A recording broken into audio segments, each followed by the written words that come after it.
Peace, peace. What up, yo? Chilling, bro. How's everything? Shit, I'm just cooling, man. I was over here watching Mortal Kombat, totally forgot, and then I seen the Soul Chat shit pop up. I was like, oh shit, I gotta talk to this nigga. Nah, yeah, I checked that out last night. That junk, it was good. Yeah, last night was dope, man. Yeah, man. 51. Yeah, man. There were 51 episodes in, man. That's what's up. We got the Serato joint popping off. We're gonna be doing a residency on their kitchen, on their Twitch. Um, so yeah, man, it's a good look for the whole community.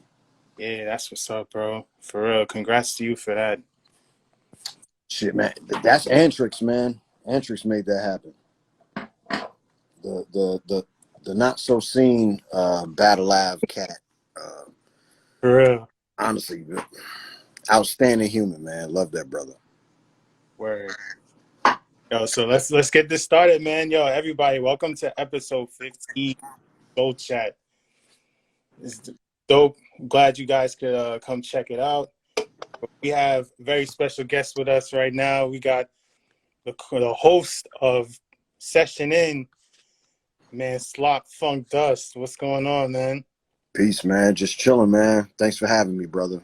You Yeah, know, you already know, man. We appreciate you. You be coming through the session and dropping heat on niggas. yo, appreciate you, man. So, yo, let's just get to the beginning. Like, yo, where did your love for it come from? Um, I probably from my pops and my uncle, man. My pops and my uncle were both DJs. They used to throw crazy house parties. So as a kid, it was going down. I remember sitting at the bottom of the stairs, sneaking, getting out of bed, watching these crazy house parties my pops used to have, man. Like everything I did, my first turntables, my first records, all that shit came from my pops and my uncle David. That's what's up, man. When it came to production, your starting was the DJ route, but you know what's funny? It's like a lot of people that I've interviewed, like that's where they're starting from. Yeah, man, the records. It's all Yeah. about the records. So as a DJ like going into production, like how was that transition for you personally? Like, was it easy to do or? Um, I don't know. I think that my path is a little different than most people. I always went into anything I go into. I don't care what people are doing. I'm just going to do what I'm going to do. Um, it was the same thing. I started making beats out of necessity. I didn't have no beats, and I didn't want to rap over anybody else's beats. So that's how I originally got into the whole production thing. Mm-hmm. And it probably wasn't until like 93, 92, 93 when I moved to Florida and met this dude that goes by Funk Ghost. He really showed me like what's possible. Like, you know what I'm saying? I had heard all the music that had been out and Marley Marr and Primo and everything, but the first actually seeing it in person was my man Funk Ghost that put me on, man. Yeah. After I heard his beat tape, it was a wrap. That's what's up, man. So you originally were from the West Coast, right? No, I'm originally from London. Really? I didn't know that. Yep. Originally from London. Grew up in Hawaii. Then I moved to North Carolina. I lived in Fayetteville, North Carolina, where I went to junior high and high school. And then my junior year, I moved to Tampa. Okay. So how was the sound there? Like growing up there, like what was the hip hop scene like when you were in London? I mean, London's always been London. I've been there off and on. I still got family there. Actually, the last time I went to London in 2019 or 2018, I went for 2 weeks and ended up staying for 3 months, just because staying with fam. A lot of opportunities popped up. That's when we did I did the Kev Brown, Sonny Jim album that just came out. I helped them record that whole thing. Nice. I did this crazy show with tall black guy, Peanut Butter Wolf. Like shit just kept popping up, so I stayed. But yeah, man, big fun, man. Big up to London forever. We would have went back this year, but COVID. Right. So you moved quite around. So you saw hip hop in different areas. So you saw it all basically. Yeah, I mean, and I've been out west. I lived in Phoenix for 9 years. I lived in Seattle for 3 years. Um, yeah, I've definitely seen it all as Were far there as America goes. were there any differences in music, as in from London, from Phoenix, from out west, from Fayetteville? Like was there anything like, I'm pretty sure it's all like relatively the same, but was there like little small differences that you could pick up on? There are nuances. I'll say that over in Europe, they appreciate real hip hop more than it is here in the States. But that's because we're not consumers of our own product. Um, Look at the radio, you know. Um, but nah, man, pretty solid, man, all the way across the board. Overseas, here in the States, West Coast, East Coast, there's a lot of bullshit. But when you find that real shit, it's that real shit. Right. So how are you able to like stay true to the real? In Because I talk to a lot of like producers in that are in the industry, that are trying to make it in the industry, and it's like, they get to a certain point and then they realize that, like, they want to make money in this, they gotta, kind of cater to what's happening right now. Like, but you come from what I've seen of you as a person, you're like a stay to you, stay true to you. You're not gonna do what quote unquote is in right now, and Nah, you're right, man. The key to that for me is I've always had a job, like a right, real job, um, and that's kind of frowned upon in the music and the artist community because people want to focus on making music the whole time. Um, but my whole shit, I was a software engineer for 15 years, so I made a substantial amount of money, so I could really say fuck everybody, fuck the whole system, and operate on my own means. Get to do the music that I want to do, work with the artists I want to work with, and not have to cater um, and jump into bullshit. That's the it's very attractive and it's very lucrative if you want to bend over and take it up the back. You know what I mean? But I'm in this shit for the long haul. right. So talk more about like growing up. Like, you're in junior high, you're in high school.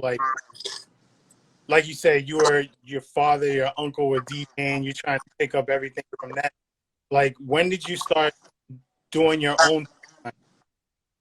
It was when I moved to Tampa in like '93. There was a group called Tap Ghost and Phobia. Um, Spinal Tap, Funk Ghost, and Phobia are the three MCs. Um, this is like some legendary Tampa shit. If you ain't from Tampa, you probably never even heard of these niggas. Um, but I went to a show and it was Mobb Deep and Fat Joe was supposed to be there, and their flight got canceled because of weather. And Tap Ghost and Phobia came out to perform, and they literally shut this shit down, man. Like it was the craziest. I couldn't believe that I was in a city where hip hop niggas like this even existed. And then to come to find out, Funk Ghost's brother Terry Harris, I went to school with this nigga. We was in homeroom together. Wow. So I really just found out what was going on in my city and started building with these niggas and started making beats and really just jumped all the way in, man. Moving to Florida is probably the best thing that happened for me as far as hip hop wise. Um, just because it's so isolated and there ain't you can't look around and see very many people that are trying to do the same shit you're doing. Um, you know how Florida is. It's all bounce. Back then, it was all breaks, um, DJ Magic Mike type bass music shit, Uncle Luke, all that. But we were doing real hip hop out here, man. Shit was crazy. That's what's up. So you were you trying to rap with them or like were you Yeah, I used to rap. I haven't written a rap since 1997. That's when I put the mic down. But I started out, I was a dancer, I was an MC, and then I was a DJ. And then when I started making beats, I was like, yo, I'm better at making beats than I am at rhyming. So fuck this shit. Like, I felt like I had said everything I had already had to say. But I will get drunk and freestyle some motherfuckers to death. That's what's up, man. Yeah, And my man. freestyle game is deadly, dog. One night I watch on this session in one night, I'm gonna pull a Kelsey. Nice, man. So what at what point was it that you were like I know you said that you felt that your production game was better than your rhyme game, but what point was it where you're like, yo, this is what I love to do, this is what I'm gonna do? Since forever, man. I mean, I started breakdancing when I was like 5. I can still do the windmill and a head spin.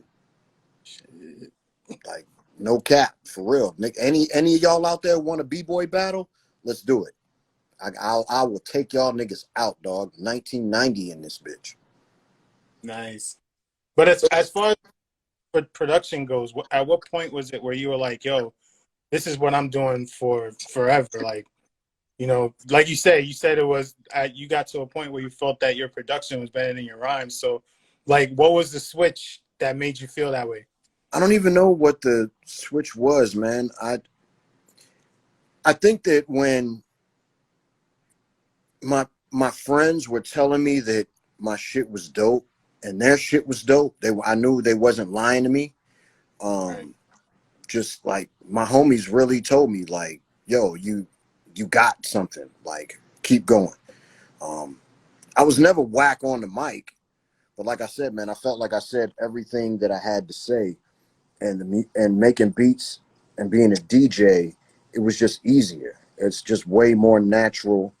Um, yeah, I don't know. I can't even say there was like a defining moment. It was just I personally felt I was better at making music than rapping.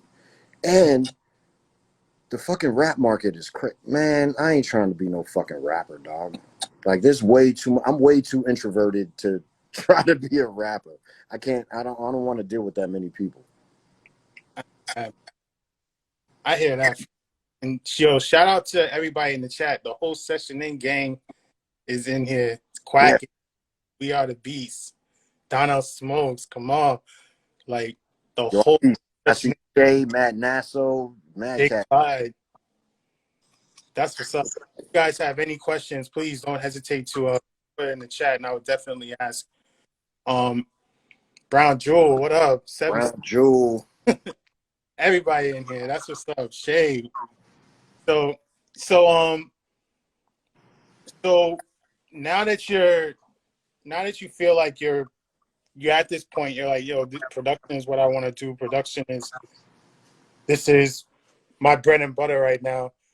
What was the idea as far as like taking it to the next level? Like, all your boys were telling you were dope. You thought you were dope, but now how do you go about trying to get it heard by other people? Well,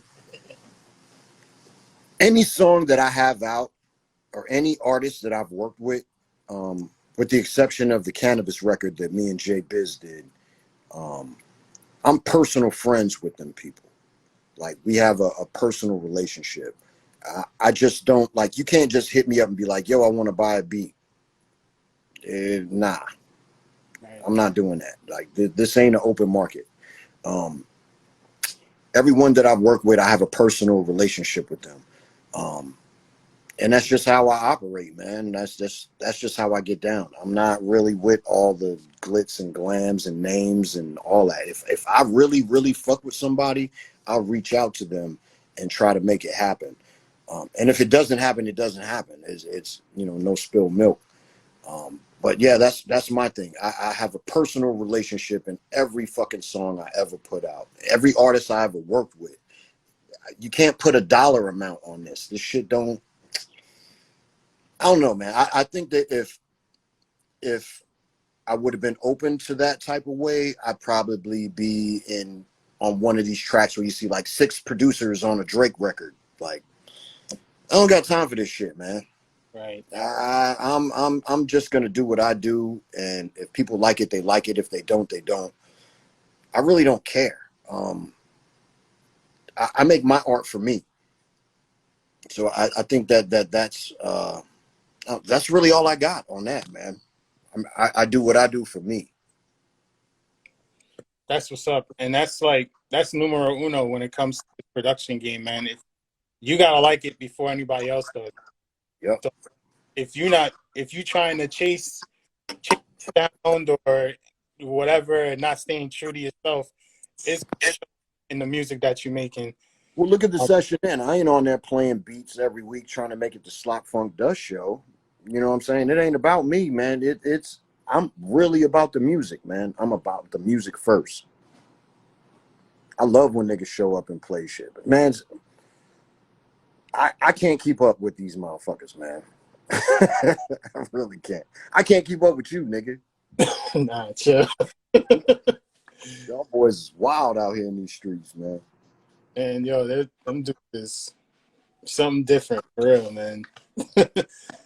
But so to piggyback off of what you had said a little earlier, how important is it to you to have people around you that are gonna be honest about what they're saying, honest about their critique? Because you said that, like, your friends are telling you were dope, but some people, we all have those type of people that, yo, what you think of this? Oh, no, that's dope. And not really giving like an actual critique. Like for me personally, like, shout out to Overlord. If I ever played something that he thought was trash, let me know right then and there. So, yep. You know what I mean? So, you personally, how important was that to have people that would give you and give you action, especially as you're cultivating and getting into. I don't fuck with no yes men. Period. I don't need no fucking cheerleaders.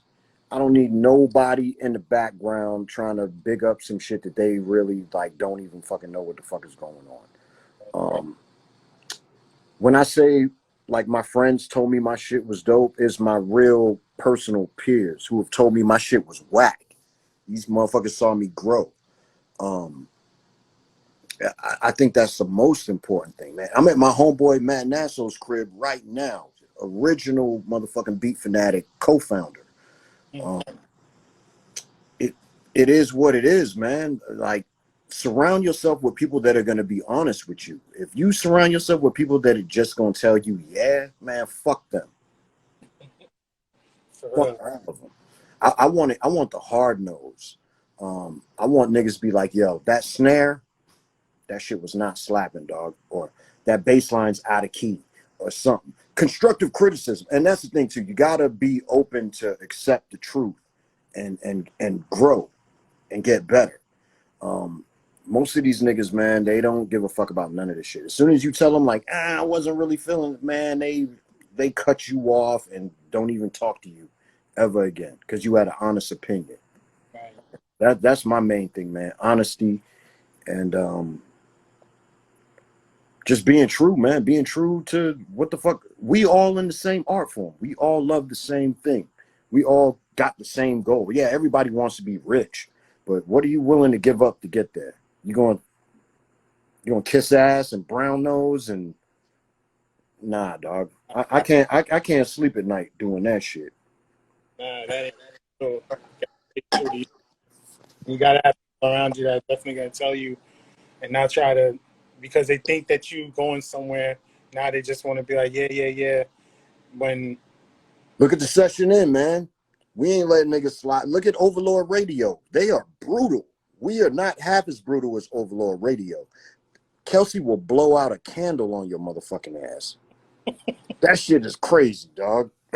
For real. That's just me. You gotta put your head down, focus, and get to work. That's right. That's for real. So to ask another question on that, kind of, how important is it to you to? Well, obviously, it's important to you to be original, but how important is it to you to develop your own sound and not to sound like somebody else? Top flight. That's A1. If Because there's been a lot of talk lately about people, sounding like certain people, you know. yeah, I know what you're talking about. No, man. I mean, that's the thing, man. You really got to find your own sound. That is more important than anything. If someone hears your beat and they immediately compare you to somebody else, you got to take it full hearted, man. Like take it with a grain of salt, but also be minded in the fact that like, okay, what am I really doing? Right. How what who am I? You know, there's cats that'll tell you like there's a couple cats that'll tell you like, yeah, as soon as I heard that, I knew that was a Slop FunkDust beat. I know my shit don't sound like nobody else because I ain't trying to sound like nobody else. Like I'm literally going out of my way to be me. It's hard. Um, but you just got to keep cooking, man. And don't take comparison lightly. Um, take it as constructive criticism because I remember when people used to call Ill Mind Pete Rock Jr. Mm, They swore he was biting Pete Rock, but his shit didn't sound nothing like Pete Rock to me. But I heard the influence, so I could see why people might say that. But he didn't care about none of that shit. He just kept cooking and focusing on his sound. Now the niggas on fucking Disney Moana movies and shit. You know what I'm saying? Like it's you got to believe in yourself more than anything, man. Like don't let these fucking flash in the pan ass niggas fool you with their quick tricks and sorcery, dog. You're gonna fail. You're gonna cater, and then people are gonna expect you to cater. What you gonna do? Kiss ass your whole life? Make the shit you hear. That's my biggest problem. That's why I don't produce enough. I can't get the sounds in my head out. It takes a while. So I don't produce as fast as a lot like a Knots who makes 1,100 beats in a year. right. I might make 100 now. And that's a lot for me. But yeah, man, you got to stick to your guns, man. Stick to your sound. Fuck these niggas. Fuck your friends. Fuck all them niggas. Do your own shit. For real. And one thing, and speaking of friends, like one thing I've noticed about you, especially like, being in Session In, like, a lot of people, and I'm pretty, and like, you've cultivated these relationships and like, where people got no problem coming in and hanging out with you. You see, one time I came on Session In, Just Blaze was there. One time I came in, House Shoes, all these like Rook, all these people are just sitting there vibing. And I'm pretty sure that comes from you building these relationships and building the rapport with these people and actually knowing them. And like, how important is it to you in this day and age, in this industry, to be able to like network and build relationships and build friendships that are meaningful? Because I know it's not an industry relationship. Like it feels different. It feels like a genuine friendship with these guys. So if you could speak on that, like how important is that to you? It's having everything that I've done, everything that I've built, everything that I've been a part of is all based on personal relationships with people, man. Um, my man Eddie James just pulled up in here. Man, Hey, Eddie just called me the other day and was asking me about he had like Brussels sprouts and asparagus, and he wanted to know a different way, like how to season it, because he sees I'm always cooking on Instagram. It's a real personal thing. Like Eddie's my dude. You know what I'm saying? Just Blaze is my dude. Like it's not about music. It's not the relationship. It's friendships are really important. I care about those more than I care about the music. We don't have to make music together to be friends. I don't have to like your music to be personal with you. You know what I'm saying? Like, look at Max Kane dropping Wagyu. I got Max Kane on Japanese A5 Wagyu now, dog. He want me to ask you about that too. No, it's real personal, man. Like, okay, so I remember Dilla calling me on Thanksgiving, just asking me, yo, man, how's the fam? That's wild. You know, like shit like that matters. It's important. So if you really fuck with motherfuckers, don't just be in the music world or the music realm, man. Get to know people. Know who the fuck you talking to as a person. Um, I think that's the most important thing. That I'm pretty sure that's why I've done everything that I've done, because I don't care about the music business or the industry or none of this shit. Everyone that is my homie, man. These, like Landscape just said, family. I love all my niggas, man. Word. And like, to be honest with you, that's most of the reason why I even started this platform, because I'm on Session In with you guys every Friday. I'm on Overlord Radio with you guys every other Saturday. And it's like, I want to get to know the people behind the music. I don't want to just hear the beats and just know that that's a Donnell Smokes beat, that's a Soundtrack beat, that's a Max Kane beat. Like, I want to actually know about your journey, because I don't know. Most of the people I don't know like that. I just know the name. Yeah. So now it's like, I just met Donnell Smokes and a lot of these people all on the Session In. I met Max Kane on the Session In. This nigga has leveled up to resident and is one of my personal fucking friends. Like, if I'm going through some shit, I can call him. It ain't got shit to do with music. Shay's on here, Landscape's on here, like all the homies, man. You too, nigga. Like, right. it's very personal. You can talk to me, and I know I can talk to you. It's comfortable. That's where we need to get at, as far as just artists and moving forward and showing each other our art. Like I said, I don't gotta like your art, and you don't gotta like mine. But if you're a good person, that shit counts more than anything. Right. Definitely. And like, talking to people, like, I spoke to like, Maestro, especially Maestro. Yo, when I was coming up, it wasn't like this. Everybody was looking at each other like, y'all cool, but at the end of the day, you're my competition. You're my competition. And like, nowadays, we have this community with each other, where if we go, It's still competitive as fuck, man. Like, yeah, Soundtrack in here, nigga. I hate that nigga Soundtrack. That nigga is my worst enemy on the beats. Like, a bunch of niggas in here. Landscape, Matt, man, these niggas are snipers and assassins, dog. They are gonna shoot you right between the fucking eyes. But the flip side to that is we all are family, man. It's all competitive competition. Hip hop is competitive. This shit started out as a competition. Don't take it lightly. Your best friend is supposed to take you the fuck out in this biz. right. I don't know, man. Who got the heat? That's my question. Who got the hottest shit? Let's see it. Run it up.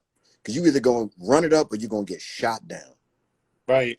And it's like, iron sharpens iron, but at the same time, like, if we all go, like, if we go check the Smack Pack challenge and we see something, we're cheering for track, we're cheering for Theory, because like, we know these two. You know what I mean? And it's I'm pretty sure it looks crazy to people when every time they see people in the Smack Pack live, they're like, Session In, gang, gang, and see candles and see, because we're all a community at the end of the day. Yeah. I know we're trying to take each other out in beats and be better than each other when it We're comes. trying to level each other up, man. Exactly. It is definitely a competition, man. Like, don't get it twisted. But we're not doing the crabs in the barrel syndrome. Right. We're acknowledging heat. If a nigga is better than you, say it. Stop being scared, man. For real. Oh, a nigga made a beat that's better than yours. You couldn't imagine that happening. You know what I'm saying? Like, this shit really be blowing me, man. Like, motherfuckers really act like shit can't get better. So let's praise each other, man. Let's big each other up, man. Let's stand on each other's backs. For real. So, how did you and Battle Lab get to start a relationship with each other? Oh man, that was crazy. Back when I lived in Phoenix, uh, they were doing a beat swap meet. So it was like a record show, like you can buy and sell records, but they had a little producer showcase going on at these joints, and you could only use hardware. So no niggas with computers were allowed. You had to have an MPC or ASR or SP12 or a 404 or 303 or some type of hardware. And I showed up, and the shit went real good. And then a couple years went by, you know, building a relationship with DJ Flow and Antrix. And they did I think they were doing a cut to cut or some shit. They were doing some type of tour, but these motherfuckers showed up in Phoenix with like 13 of the best DJs in the world. So I pulled up, hung out, Instagram the whole thing, went crazy. You know what I'm saying? Just the homies. Um, and then from there, we had always been trying to figure out how could we work with each other, because they were really in the DJ world and I was in the production world. And one day Antrix called me. He was like, yo, man, we want to do a producer-based 45 with cuts on the B side. How you feel about doing it? I was like, all right. I sent Antrix like 5 beats. He picked 3 of them instantly. Before the nigga even responded, he hit my PayPal and paid me for them. And that's really how we got fucking started, man. So the Donut 45 came out, all that whole shit. And then when they were going, they had already been going to Europe to do this thing called the Community Scratch Barbecue, but they wanted to do the Battle Lab Festival. So Antrix pulled me in on that. So that's how I met Backwood Wonder. That's how I met Soundtrack. That's how I met Zenon. The year after that, we're all in Brighton Beach in an Airbnb together. Me, Soundtrack, Backwood, and Zenon. Antrix is across town with his wife and his kids and shit, chilling. But Antrix set this shit up, man. He knew what the fuck he was doing. He put all of us in a room together, in a house together, and we went absolutely fucking batshit crazy, man. I should post the review from the neighbors. We almost beat the neighbor up, yo. 5 o'clock in the morning. We ain't have no stereo, so we're using the TV, making beats on the TV. Shit. Me and Zena made like 3 or 4 joints. Me and Soundtrack made like 3 or 4 joints. Neighbor showed up, was like, yo, it's 4 o'clock in the morning. What you doing? We was like, nigga, fuck you.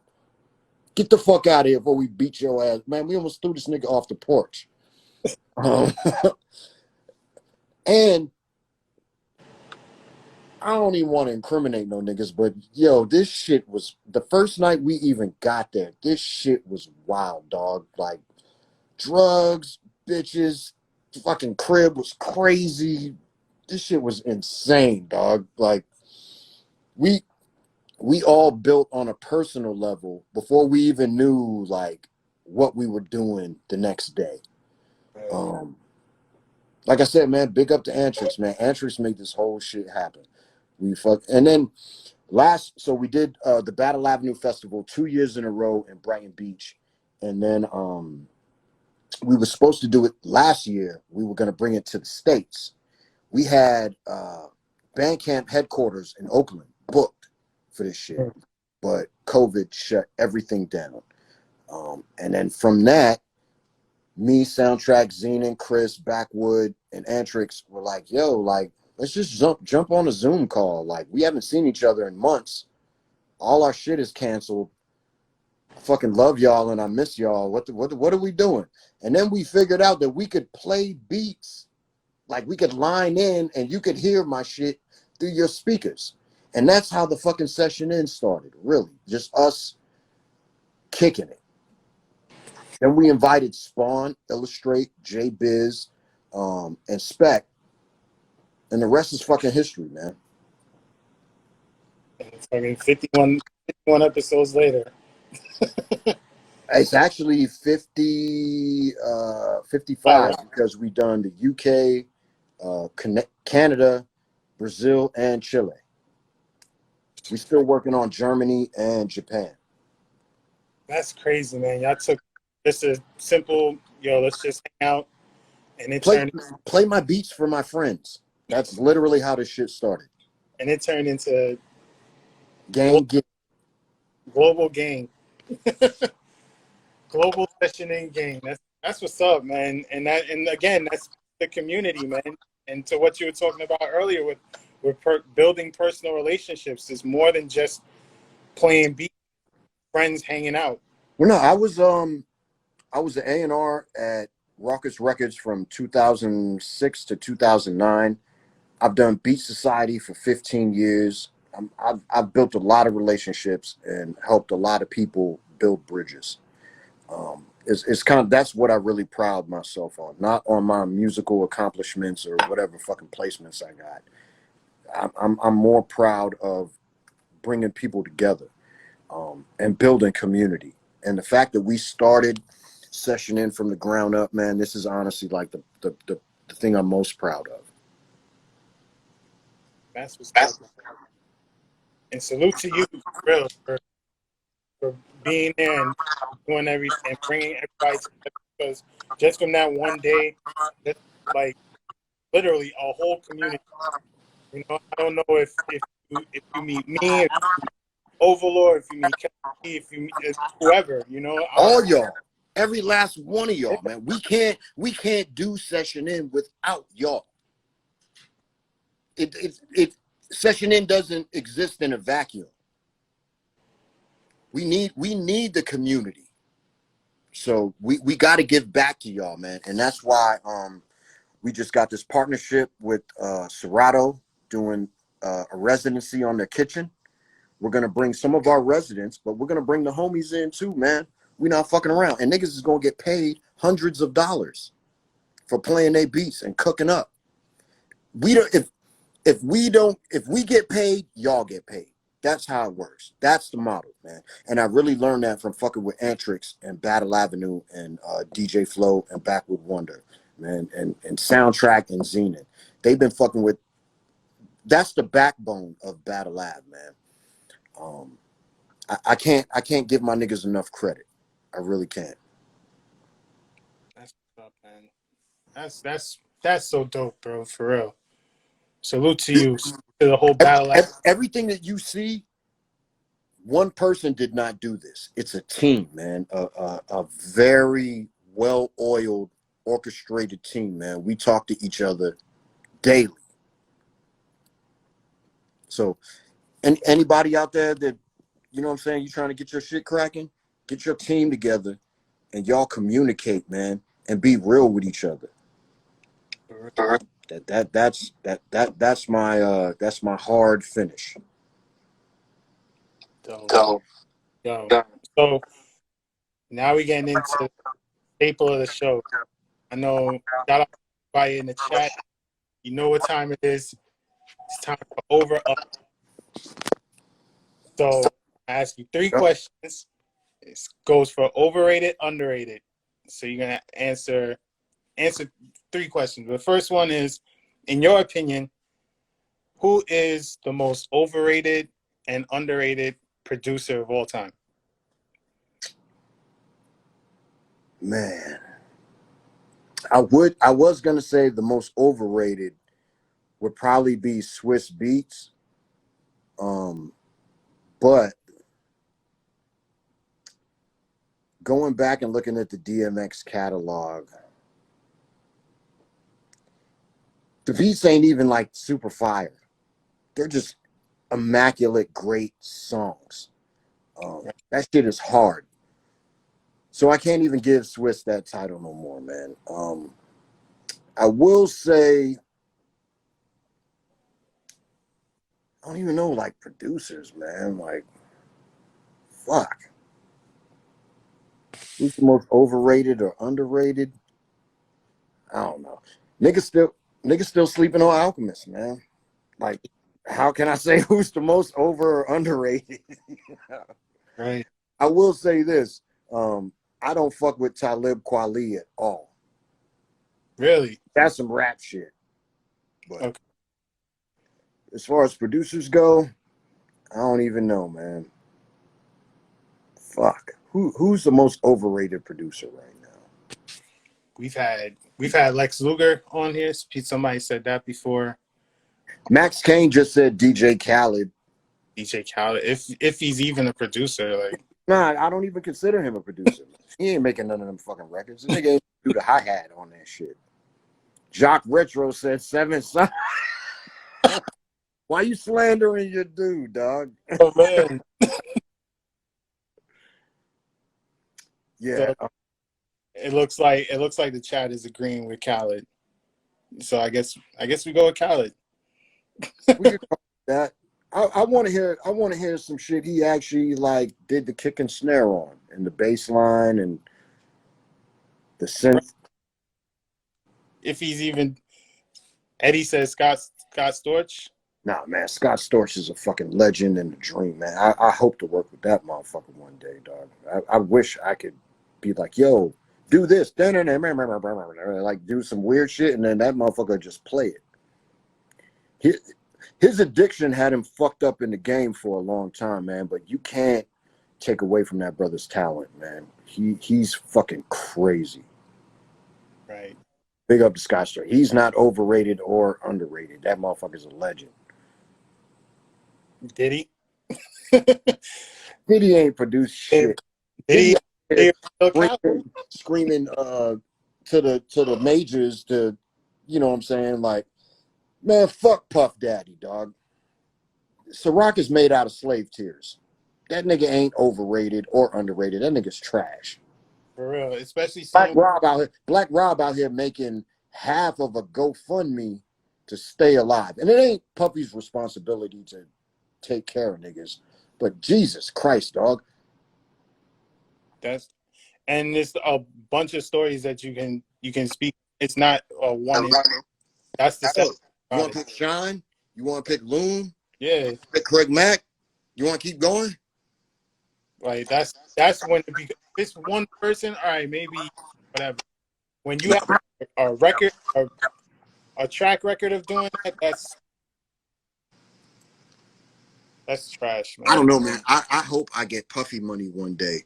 I swear to God, man, there ain't a nigga that been on the session in that wouldn't have their medical bills taken care of through me. Straight up, man. Like, shit is crazy, man. Oh shit, nigga said Crisis is underrated. Crisis is very underrated. Crisis is doper than Ninth Wonder. Let's keep it 100. That's a good argument. Argument? What argument? Crisis got the slaps. He do. He definitely do. Yo, when I first met Crisis, this nigga used to work at Planet Smoothie, man. This nigga made me the best smoothie I ever had in my fucking life. And then years later, I'm in this nigga's apartment eating Bojangles for breakfast, lunch, and dinner because I love Bojangles. Like, Crisis is an outstanding human being, man. He is wildly underrated. And if y'all niggas rap, y'all better go pay that nigga for some beats. For real. Crisis is crazy. So let's get to question number 2. Most overrated and most Oh, nigga said Eric G is better. Yo, Eric G. Eric G. I won't say better, but they are equals. All right. Anyway, next question. Sorry. So question number 2 is, what's the most overrated and most underrated beat of all time?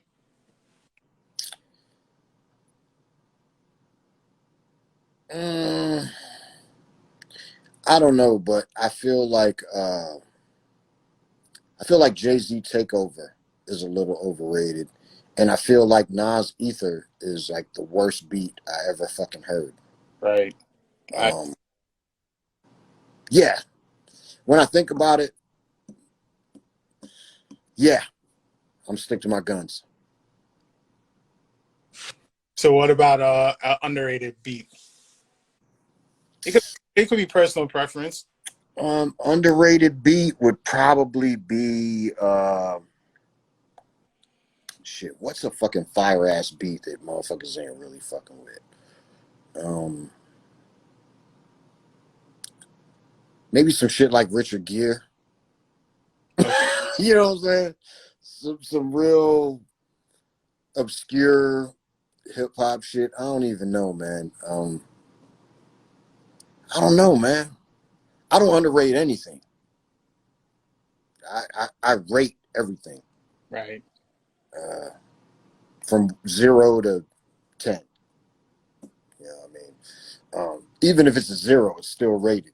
Right. Underrated? Hmm, I don't know, man. That's a tough one. What have people been saying is the most underrated shit?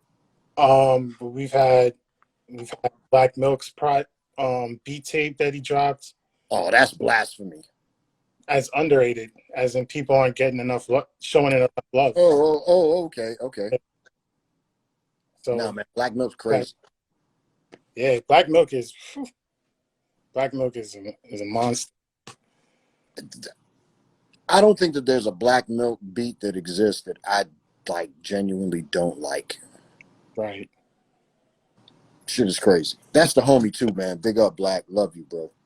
Right. So last question on this is all right, so what is a collab that you heard that you thought was gonna be dope, but it ended up not being as good as you thought it would be? And on the Man, and on the flip side of that, what is one that you heard that you thought was gonna be whack and ended up being really dope to you? well, I can tell you the wackest shit that I just fucking heard today was that Mad Lib and Logic, Mad Glick, or whatever the fuck they tried to call it. Man, that shit was some goddamn cow manure, dog. Madlib already destroyed the beat, and Logic's verse was fucking trash, dog. That shit was garbage. I could rhyme real fast, and I could say a bunch of syllables and blah, blah, blah, blah, blah, blah, blah. Like, man, fuck these niggas, man. Big up to Madlib, but man, fuck Logic. So on the flip side of that, what is one that you heard that you didn't think was gonna be dope, but then you heard it and you was like, actually that was pretty dope. Uh, Fuck. I don't even know, man. I'm trying to think. Hold on, man. What the last collab I thought was gonna be whack, but the shit was fire. Um, I don't even know, man.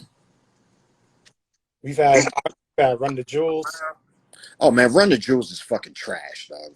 Really? I love LP, but fuck, man, Killer Mike is a coon. Mm. Fuck him. My dad's a police officer. Man, fuck that nigga.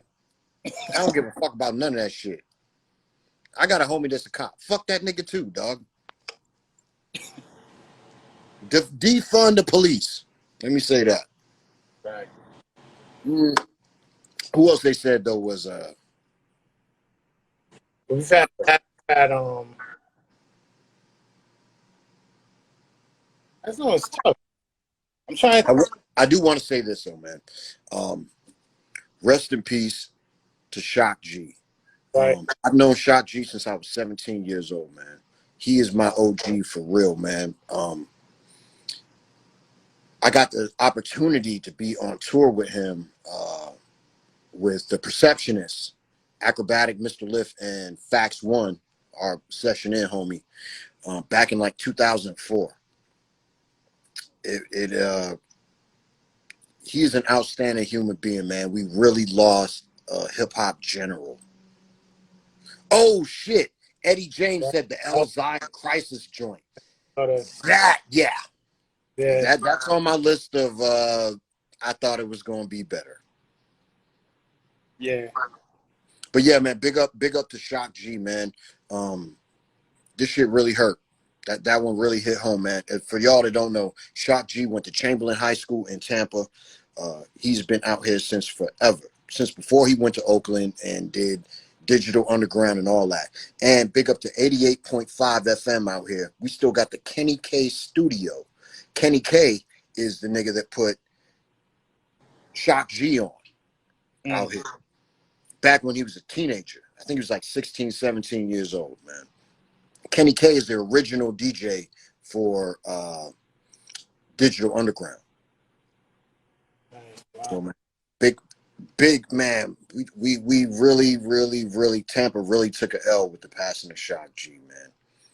A lot, and I know a lot of if you from Tampa, we would just see this nigga like just chilling. Like we go downtown, be at the hub, be in Ybor City somewhere. This nigga just be chilling at the bar, having beers. There might be 2 people talking to him. There might be 100 people around this nigga. He was the same person every time, man. We really love Shock G, man. Florida took the big L. That's amazing. And that's right there. You said it. Like whether it's 2 or 100, he's the same. So that sounds genuine. Yep. That's so. I mean, R.I.P. Shock G for real. For real, man. Tampa, that's a blow to Tampa, man. Niggas don't even. That's Piano Man, dog. Right. Like, let's stop playing, man. Damn, man. But to the last topic now, we call this fantasy round. So you're in a studio session, and this is your perfect studio session. So who's the artist?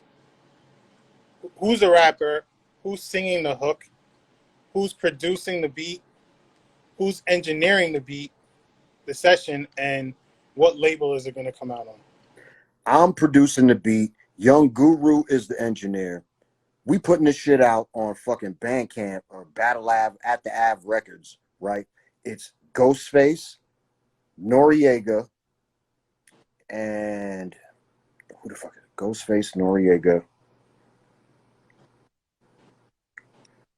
I'm trying to think who else, man. Ghostface, Nori. Fuck it, I'm doing the Ghostface Nori track. Nice. So Ghostface and Nori produced by you, engineered by Guru, and it's coming out on Bandcamp, Battle Live. We getting all the money. For real. Real. Yo, yeah, we got to throw Black Thought on there. Big up the 7 song. Yeah, we got to get Black Thought on there. Black Thought, Nori, and Ghostface. He's still fighting. Yo, Black Thought's still fighting for his respect, man. Like, he's a legend, but people don't say his name enough. I don't know if it's because of the whole, like... It's because or the amount of work that he's put out, he should have 10 solo albums out. Honestly. The nigga should have, like, a Gangstar resume just for Black Thought. Like, fuck the Roots and all that shit. Like, and I know he's done the Streams of Thought and the other stuff, and, like, I don't know, man. Somebody hook me up, man. Hook me up with Black Thought, man. I will give this nigga the keys to the productions that I have access to. Right. Crazy. Brown Joe said, "Is anyone singing on the hook? Is anyone singing on that hook for your session?" If someone was singing on the hook,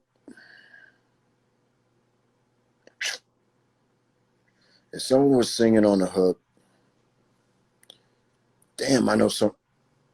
Damn, I can't even say who's singing on the hook, man. I know too many singers. They're gonna feel this kind of way. They're gonna be like, you forgot about me.